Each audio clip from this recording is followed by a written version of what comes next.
so much. It's so fun to be here at the Type Directors Club, one of my favorite places because, if you know what, the best cheese curls. My studio is small. We're 10 people and we're old. It's 28 years old. Actually, no, we're coming up on 30 years now. And I could show you our big branding projects and all this stuff and kind of establish myself and ourselves in your eyes as kind of a mass market corporate sliding microphone kind of a guy. But what I thought would be much more fun is if I talked about ideas, because the funnest thing I think about being a graphic designer is to bump up against ideas all the time with smart clients and trying to harness the power of design to change the way that people think about things and think about things in all kinds of different environments and circumstances. So that is what makes me feel really lucky to be a designer, to be able to be on a constant learning mission, I think, about what's possible, what's important to communicate, and with whom we communicate. So I'm showing you this diagram so you get a little understanding of what the inside of my mind looks like.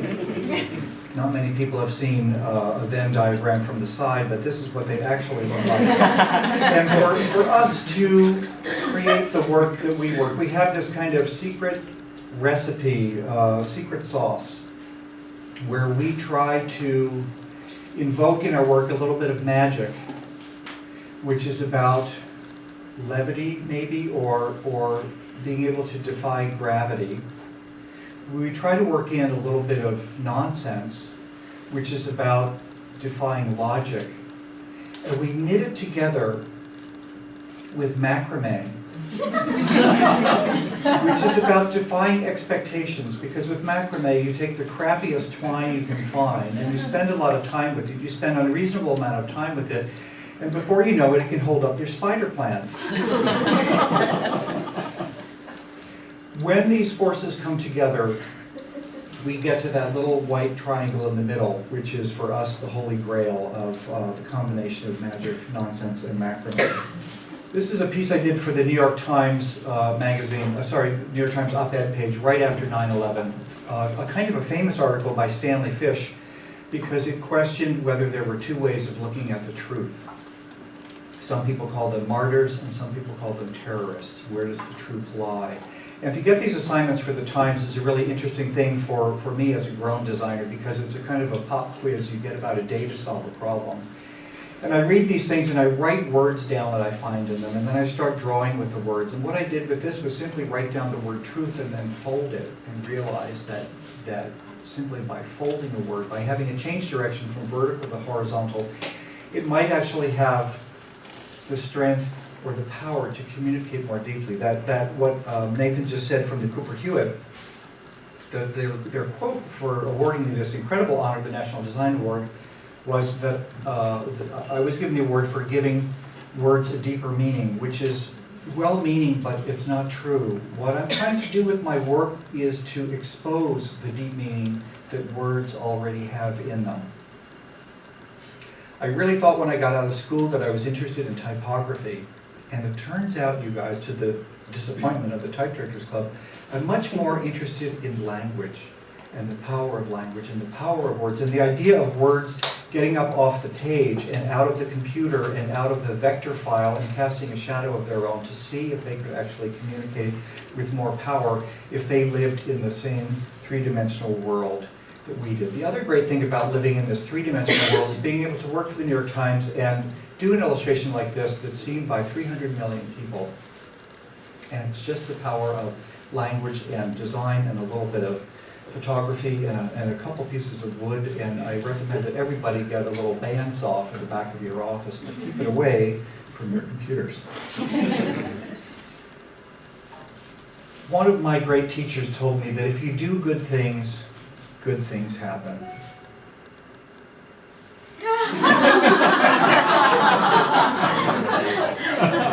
What do you think?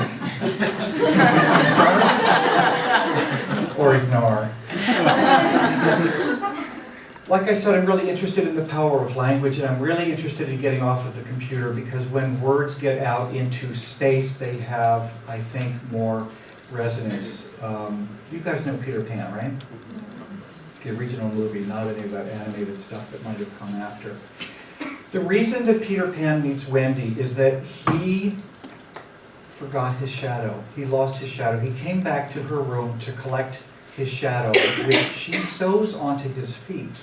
And having a shadow leads to the song, I Got a Crow, because I'm so wonderful. Basically, the idea is, I won't sing it for you tonight, but the idea of having a shadow is that it validates that he exists. And I think when type gets off of the computer and out of the world of the vector world, or Photoshop, or InDesign, or even Quark Express in the old days, it assumes a different power over us because it's kind of believable somehow. Lamentations, as you know, how much time do we have? 4 hours, right? Lamentations is the Book of the Dead. So I painted this type on a piece of fabric and photographed it in a way that alluded to a shroud. The Druid King is about a bunch of French people trying to resist the armies of Julius Caesar, who have metal weapons, and these guys in France sat under an oak tree and ate mushrooms. You know how the story went. Nabokov was, as you know, a lepidopterist, and his stories are so richly beautiful and colorful, and his language is so synesthetic. It seemed only appropriate to use butterfly pins to mount his name onto this book cover of his collected stories, like I collected the letters of his name, and then to be able to read the shadow rather than the highlights, because there's something very macabre and dark about his work.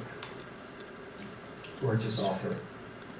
One of my favorite books of all time. I got assigned this from John Gall, who reissued a whole paperback series of Nabokov, and I think he might have been inspired by my butterfly pins and assigned a bunch of, you've seen these, a bunch of different designers got butterfly boxes in their assignment. Hailfire is a gorgeous poem. It starts with a gorgeous poem by a poet who's writing about his daughter who walked into the lake one day and never returned. So the idea of sort of snuffing out her flame and capturing the smoke in the box really interested me. This was a magazine that we did, magazine cover for IBM about risk. And you know, IBM's slogan is think, which is why Apple's slogan is think different. Very good. Some people watch TV here. Sorry, competing organization. This is a poster for the AIGA. My favorite part is the water logo. It takes a really long to get water to behave like this. This is the text of the 19th Amendment to the Constitution of the U.S., which allowed women the right to vote. To celebrate its 75th anniversary, we plastered the text onto the floor of Grand Central Terminal. And because it ended with this great word sex, which was 9,627 picas high, 8 feet tight actually, we had lots of people who wouldn't otherwise read part of the Constitution. So inviting.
Talk about type getting off the page, huh? When we did this project for the New York Times Magazine, lots of people wanted to know how we got the type there, so I thought I would show you with that little movie. This was a story about higher education, high school education, and schools that were beginning to teach character traits like curiosity and grit. And they wanted to sort of suspend somehow these words in the schools themselves, and our answer was to tackle it with painter's tape and install them as these anthropomorphic things, and then photograph them from one angle. The kids loved it, that you could actually walk into this room and see this distorted type, and then step behind the camera and see the thing all straightened down.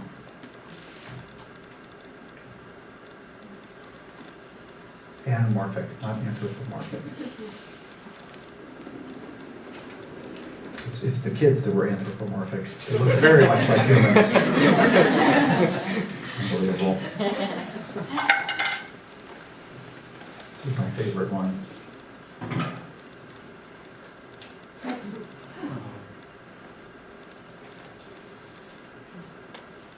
Way back at M & Company, we did this album cover for the Talking Heads. There's David Byrne in his tidy whities. And about a decade later, he came to us and asked us in the year 2000 to create an album cover for him, for his album Look Into the Eyeball. And we wanted to have a little bit of nonsense fun with it, so we made a plastic slipcase for the jewel case, so that if you flickered the album, kind of like your old Animal Crackers box where you used to be able to do this thing and the thing turned from a lion into an elephant, we could make them blink. And this is really fun at parties because you could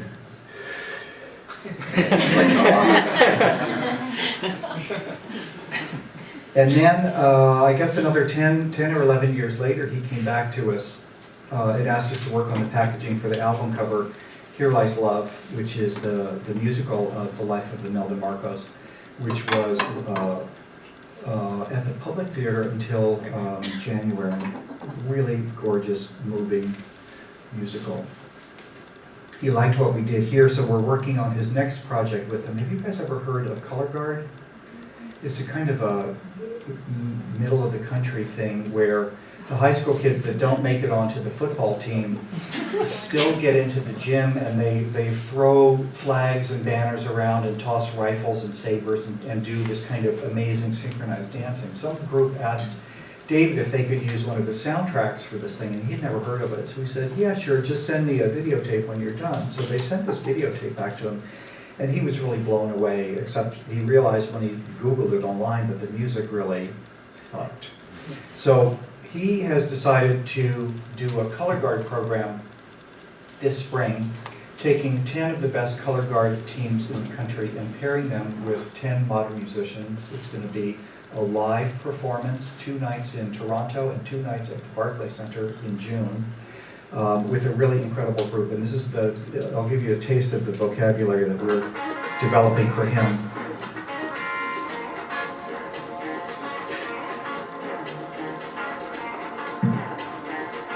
We took a bunch of still pictures from the shoot and made this little nonsensy video.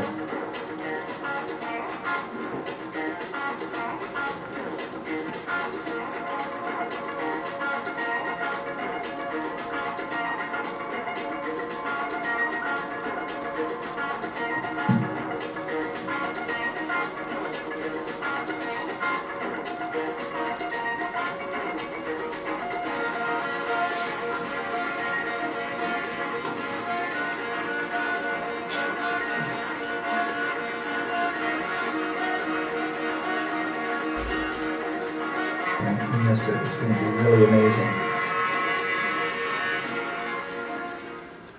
It was Paul Carlos who asked me to come tonight. Graham Clifford and Paul Carlos organized this, so I thought I would show the identity that we created for Cooper Union, when I met Paul the first time when I was a teacher there years ago. Cooper Union is, as you probably know, an art school, but they also have a school of architecture and a school of engineering. So our job was to create a logo for them, which had 3 elements, and we decided on primary colors that could become spatial and architectural, and also kind of crystalline. So it went with engineering and architecture and art.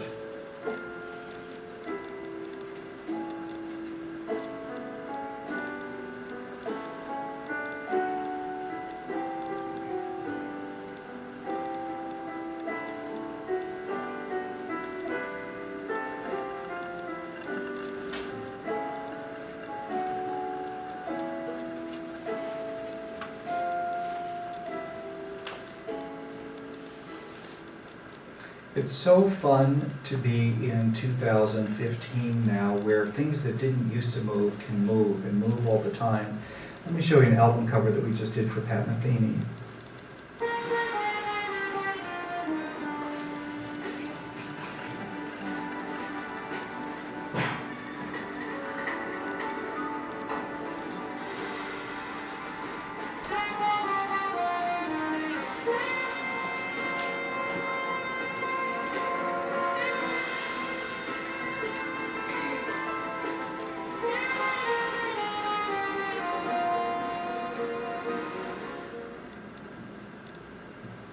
So things that used to be so static can have so much life, so much fun. I just want to show you another face, something we did, an illustration I did for the New Yorker. This is a doctor that was prescribing painkillers in such a degree that they were actually becoming killers rather than painkillers. His patients stopped waking up. He's now doing 30 years in Kansas for overprescribing. Talk about overprescribed. This is Stephen Colbert's first book that we did about 6 years ago, I Am America and So Can You, which looks kind of like this. We learned so much working with him. We learned about tolerance and more tolerance.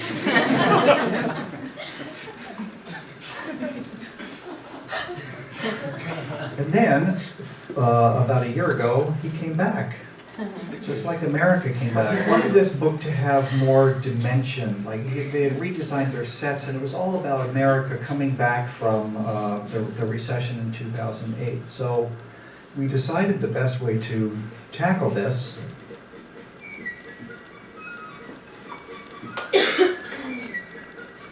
was to do a book using depthiness.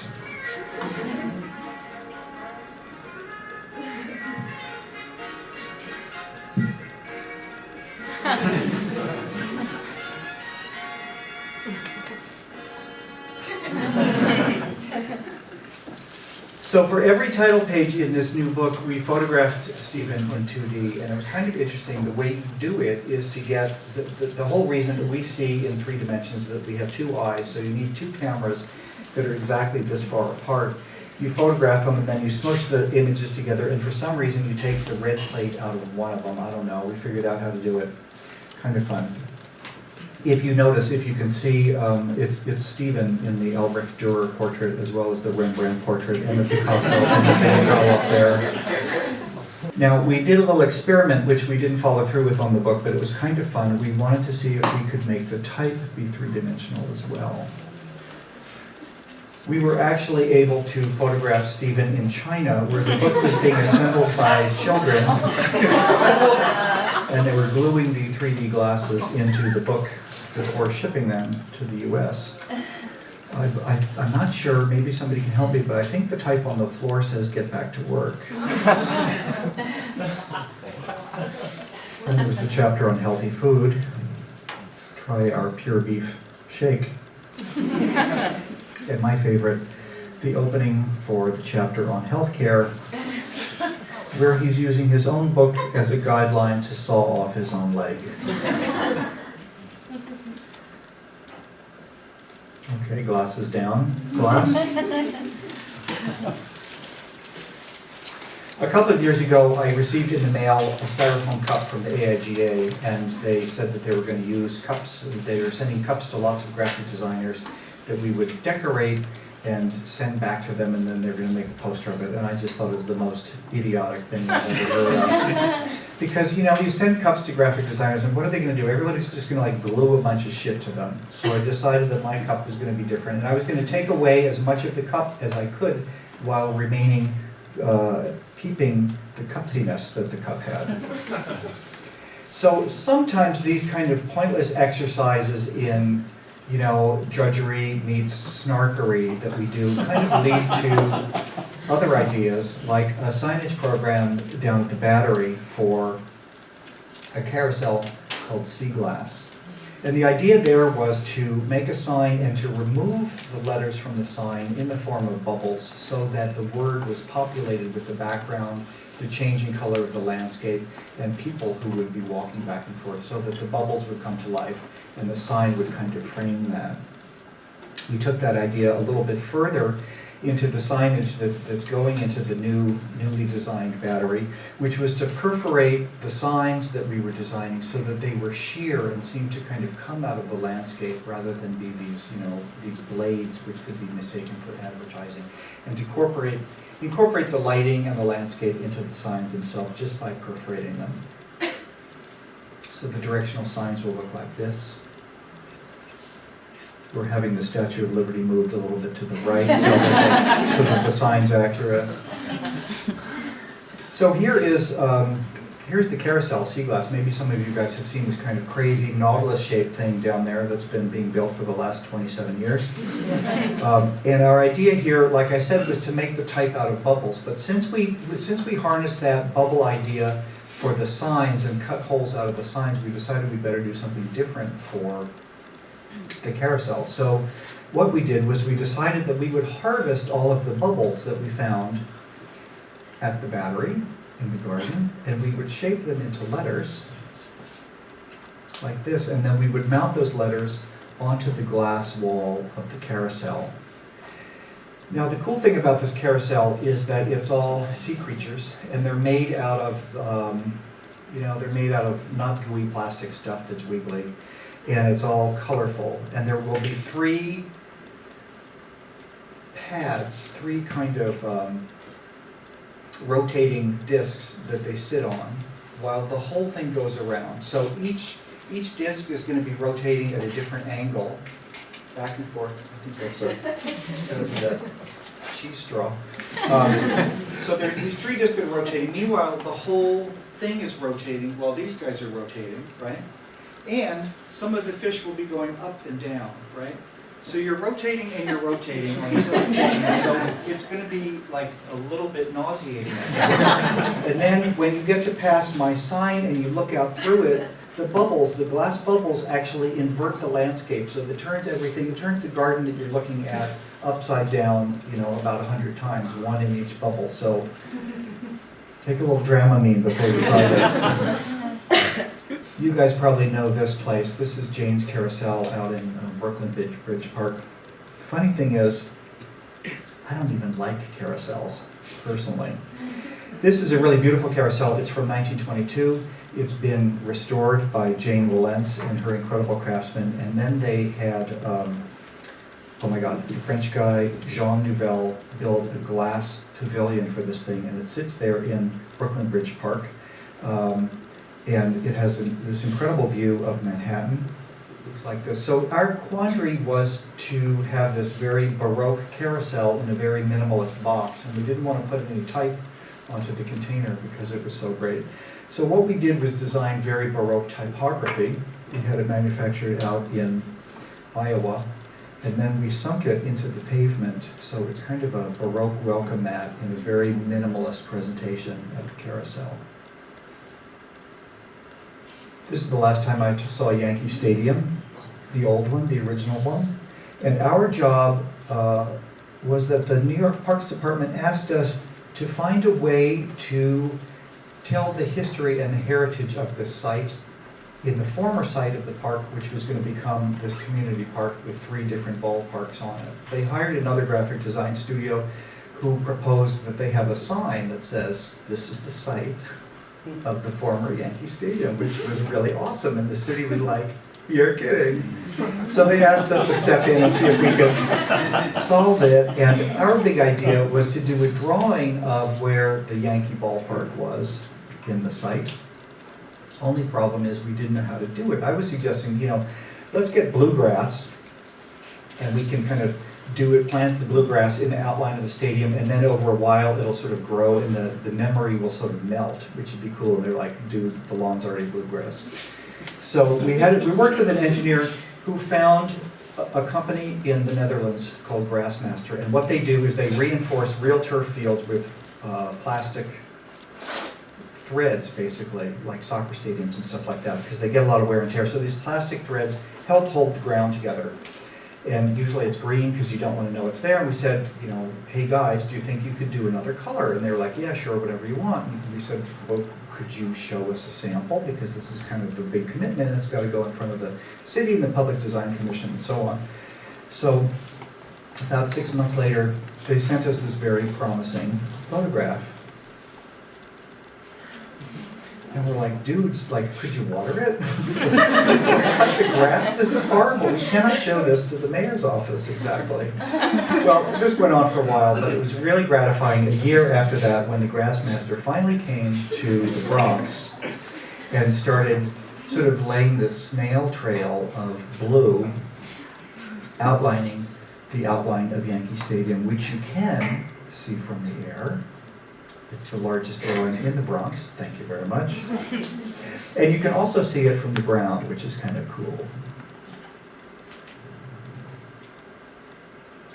We also, with Drew Heffron, who's seated right here, created this thing that we call a Viewmaster, which it looks like one of those things where you look across the Grand Canyon, but buried inside of it is one of these little rascals.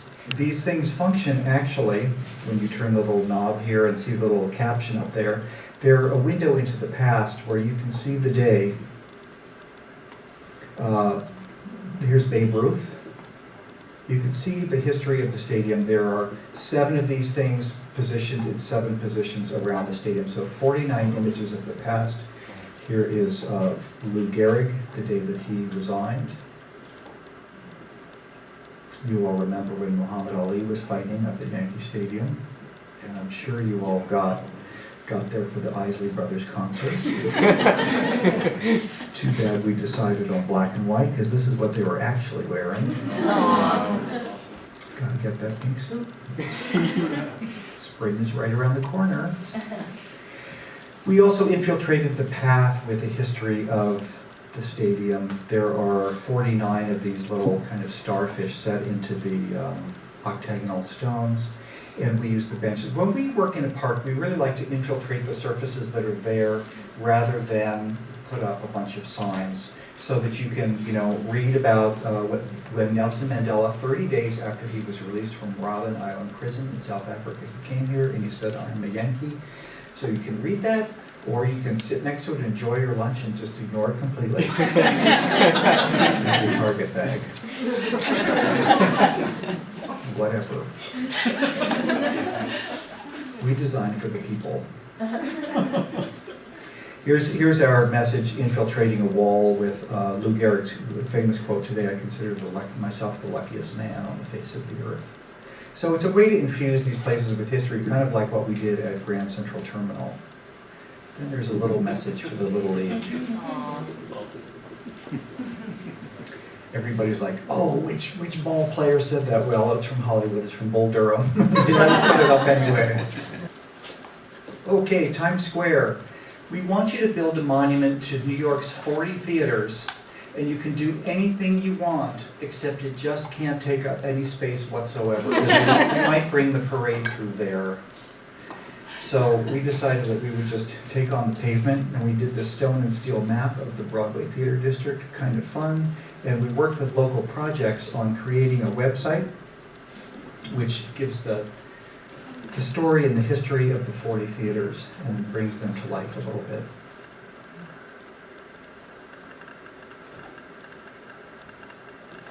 This is a rendering of a project that we were forced into, which is the Shark Tank at the New York Aquarium's post out on Coney Island. And this was done before we were brought onto the team. But I show it here because who can forget the day that Nelson Mandela, Indira Gandhi, and Gaddafi, and Grandpa Walton were all at Coney Island, walking by this thing that the city agency referred to as the worst fucking laundromat in South Beach that we've ever seen. It's got metal bubbles and neon waves, and they're like, God help us, what are you thinking? It's a $154 million project, one of the prize projects of the Bloomberg administration, and they brought them this, and they're like, oh my God, Doyle, get in there. So I met with these brilliant architects and convinced them that maybe we should just take everything off the building and kind of start over. Everything. So here's the building with nothing on it, which is so much better. But our job was to find a way to, the building has to be opaque, it's made of concrete, because they have to regulate the temperature and the light and everything for the sharks to make them happy. So our challenge was to find a way to bring a solid wall to life.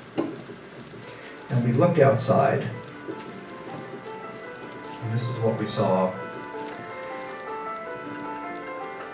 Then we looked at the water. What's with that annoying music? And you look under the water and you see how anchovies swarm and dart. And we found this guy called Ned Kahn who makes these incredible building facades that look like the surface of the ocean. They're made of little aluminum tiles about the size of a Post-it. And they move with the slightest wind, but they move together so that they have this flowing, fluid motion, and they reflect the sky when they move up, and they reflect the ground when they move down. So it's light and shadow and these beautiful ripples. And when we finish this building in 2017, or 2035, we haven't really decided, it will have 48,000 aluminum tiles suspended from its facade that will move with the wind and reflect the sky and look like the surface of the ocean. And I think it'll be a beautiful destination which is actually reflective of the mission of the Wildlife Conservation Society. At night it'll have little bioluminescent stuff like that, and then that light will go down at about midnight so that the birds can fly safely home because they've been out drinking. Do you think that books get tired? They hold all that information.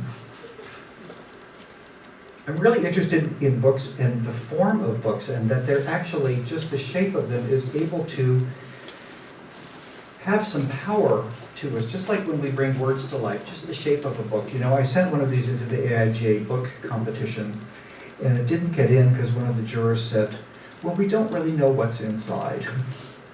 What spoils sports?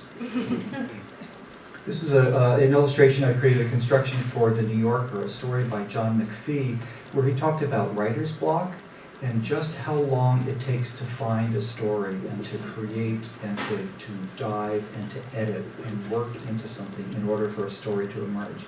And it reminded me of course, Michelangelo, like probably reminded you of Michelangelo's Slave when you read a story like that, and how long it takes a sculptor to find the form. And it was fun to find this typewriter hiding in this block of plaster. I could have told you it was stone and you would have believed me. I lost my chance. This is a fountain in the Bronx that was being renovated, and they asked us to create a sign which would be the dedication of the funding of who was paying for the renovation. And we just thought it would be such an eyesore to put a sign out in front of this, put some posts into the lawn. I mean, they didn't even cut the grass as it is. Can you imagine trying to cut around the sign?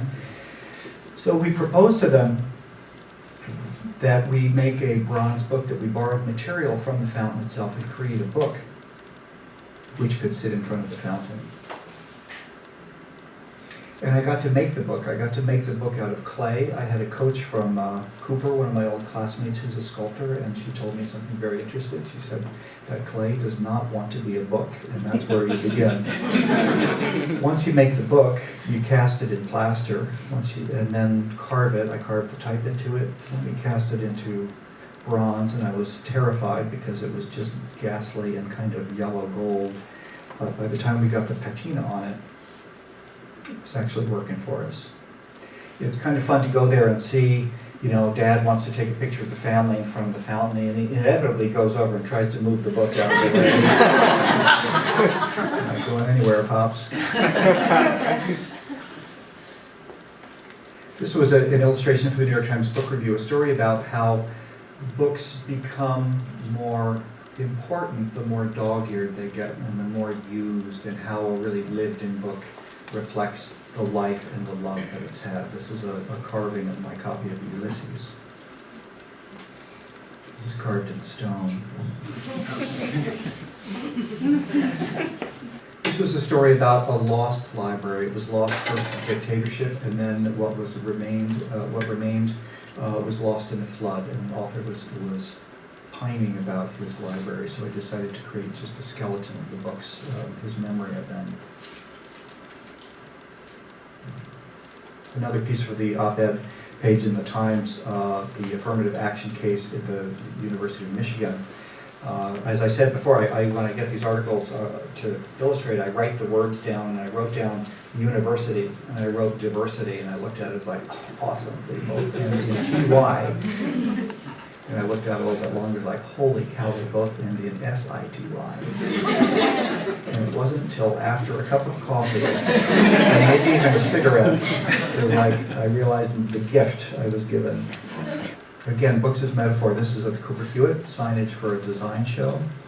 The curator wanted people to think of the museum as a design library.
I don't always get there the way that other people get there, but eventually I get there.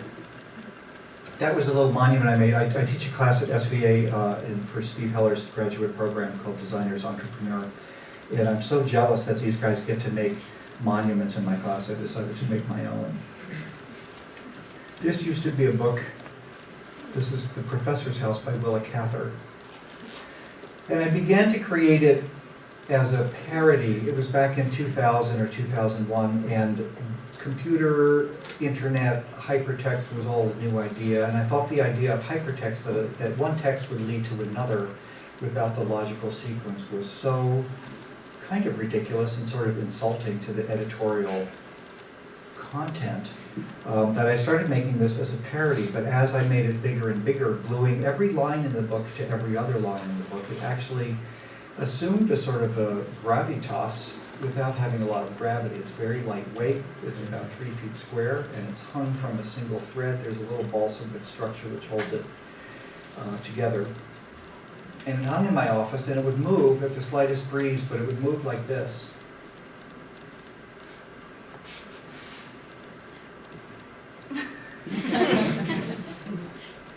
And it was really kind of intoxicating to watch, and to see what happens when you take type out of a book. Now, you know I'm interested in books already, the cast concrete books and stuff like that, but this really kind of turned me on to another way of making things. And this is where I begin to like defy logic. This is what the magic is about, or the nonsense, where there's both well, and also the macrame. It's defying expectations when you cut a book apart, that it could become some kind of structure that has a different kind of power like this. But it really intrigued me, and it's something that I chased, even though it doesn't make any sense.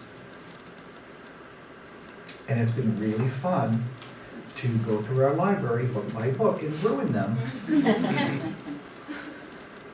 This is The Trial by Franz Kafka.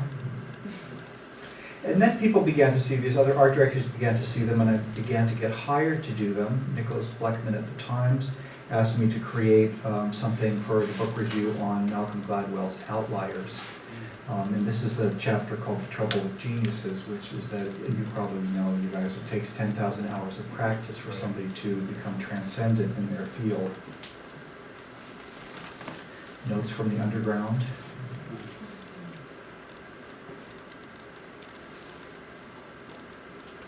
Here is New York by E.B. White. This would make a really awesome hat. The Waves by Virginia Woolf.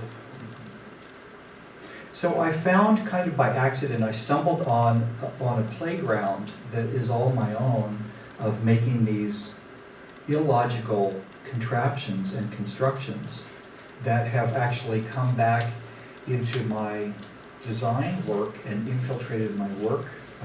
This City of Type was for a book cover. Everyone's an author. Put little lanterns inside. This was in Vanity Fair, about cyber war. Part of the world wants to control everything that's on the internet, and part of the world doesn't. That's us on the right. And then in the world of illustration, I went beyond that. They kept coming to me about cyber war and how the new wars are being waged with keyboards and cursors and stuff like that. So it was really fun to transform that metaphor of the keyboard into a grenade, or arm a tank with cursors. And I've fallen into this thing beyond typography of a kind of storytelling with images, which is such a perfect yang to the yin that I've been doing for so many years. This was for Wired magazine about digitizing money. This was a cover for Wired called Money Just Wants to Be Free. You know it does. It's sure free in our house. Sorry, honey. They know I'm kidding. And this was the New York Times book review. They had a whole bunch of articles about the financial collapse of 2008, and lucky for me, Nicholas Bleckman didn't understand the articles either. So I set a project for myself, which was just basically to mess up a bunch of dollar bills and never infringe on the border and see how far I could push things. Here's my Comme des Garçons dollar bill. You know, it's funny, the ones that didn't work out so well, I took them back to the bank and I handed them to the teller and I said, I don't know what my kids were thinking. And she sympathized with me and gave me fresh ones. My kids are in jail now, but we get to visit them.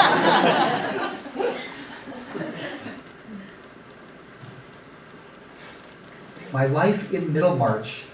Some poor woman out there reads Middlemarch every year. So this is an illustration of her journal of reading Middlemarches at the different stages of her life and how her appreciation of it has changed dramatically from her teenage reading to her middle-age reading. Can't wait to hear about the old-age reading. You know what I mean? This was an illustration for a magazine in Germany called Greenpeace, and the assignment was, show us what peace looks like. So here's Apollo, who is the god of poetry and music, with a wreath of flowers orbiting around his head. 2 weeks ago in the New Yorker, Michael Pollan wrote this incredible article about how people who are dying, mostly dying of cancer and are afraid of death, have their fears assuaged by magic mushrooms, actually. And this paint by number painting is kind of a reconstruction of some of the things that they've seen, like the space shuttle taking off and a transparent Michelle Obama coming to take care of them. And Derek Jeter doing a balletic spin. This is upcoming in Esquire magazine next month about a guy who was a digital stalker and a woman who was stalked, and how his digitation got into her digitation. Now a little fun. This is my first venture into pornography for Wired magazine and the sex issue, which came out a couple days ago. I love the title of this article so much, Pornocopia. Amazing. So I took a Dutch flower painting and showed a kind of a virtual reality porn version of what's going on in there, if you look closely. Everybody's over 21 in here, right?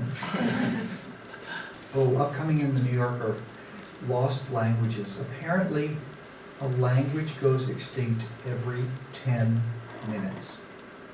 It's the biggest extinction on the planet, is that we're losing languages and everybody is switching to English. Such a fun story to illustrate and so sad.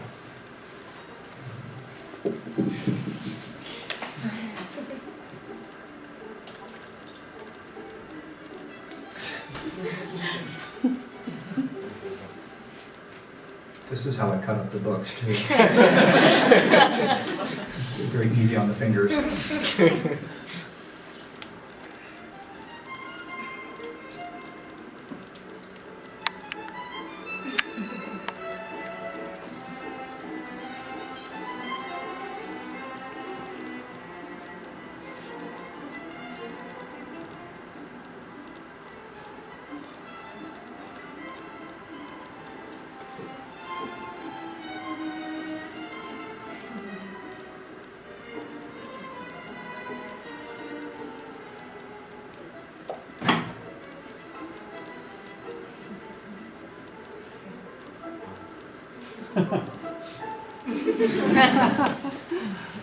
The internet is so fun.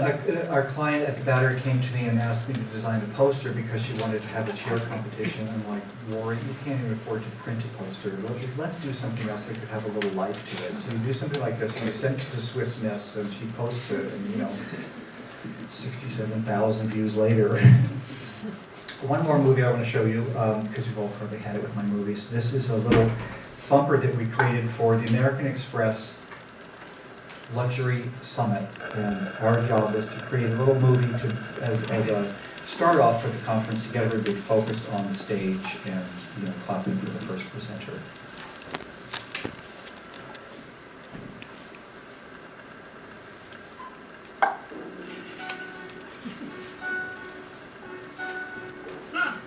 Hello, and welcome. Today we talk about luxury. Luxury without borders, yeah? Luxury is indulgence, extravagance. Yeah, but sometimes the truth contradicts, or it surprises us with the opposite. Consider luxury and consumption. Consumption can be a luxury, but avoiding consumption can also be a luxury.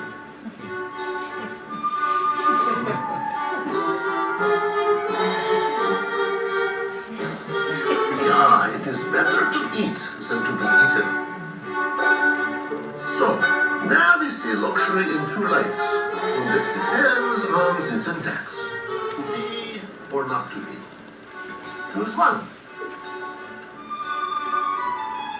Consider the humble peach.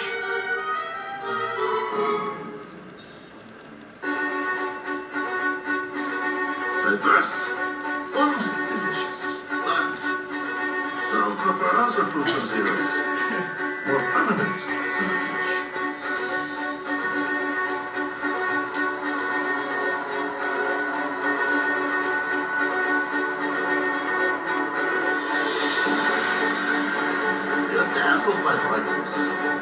haunted like some moth watches a flame.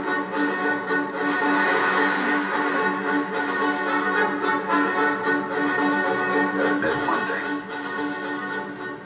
Can't beat the view. There is wonder we can see only in the dark.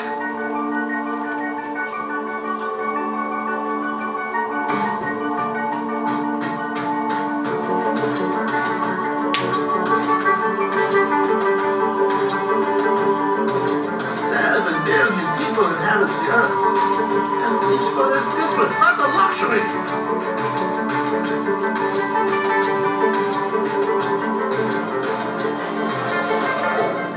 It's a luxury, true, to see the whole world.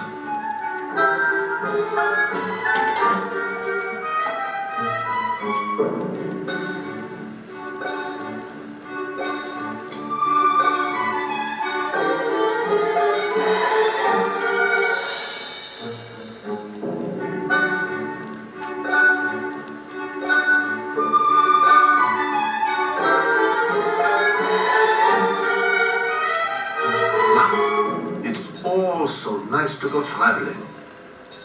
But oh, Annie, there's no place like home. don't you agree?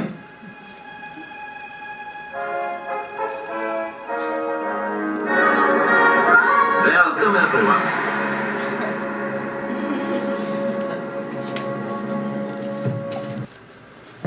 Any questions?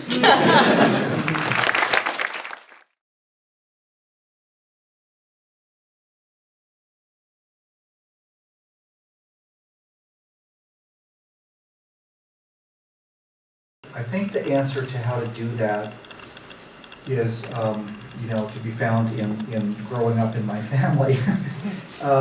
For those of us who haven't.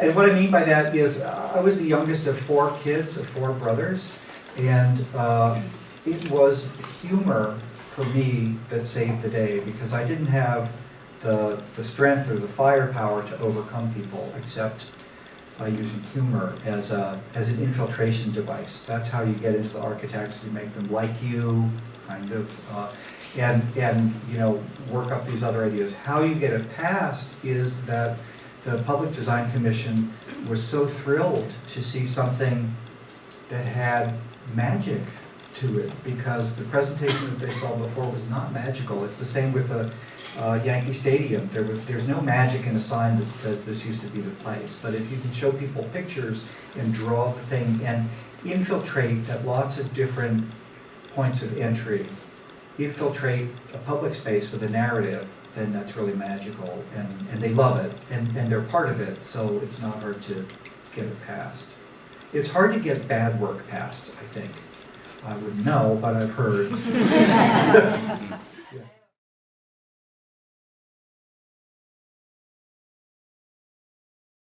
I think it's harder and harder to get people to read stuff, especially in public, which is why it's fun for me, who has a reading background, and I used to work in magazines, and I love books.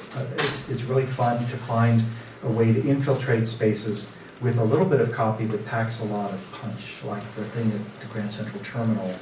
That one sentence was the entire amendment, and it was fought over for 75 years before they accepted that one sentence. And I think that condensing and making things palatable and accessible to people, especially as we become more and more multicultural, people are not going to deal with large bodies of text in a public space, because reading a large body of text, like in Nabokov, is generally a private thing.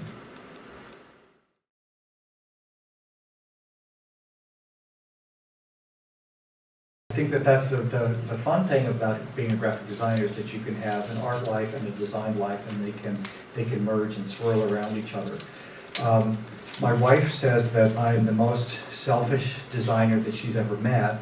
And I'm like, thanks a lot, honey. She goes, no, hear me out, because she said what I tend to do, what she observes me doing, is taking unsuspecting clients and bending them to my will, so I get to make what I want to make on their dollar. So, all, you know, it's a balance of all of that. Anybody? Thank you so much for coming out.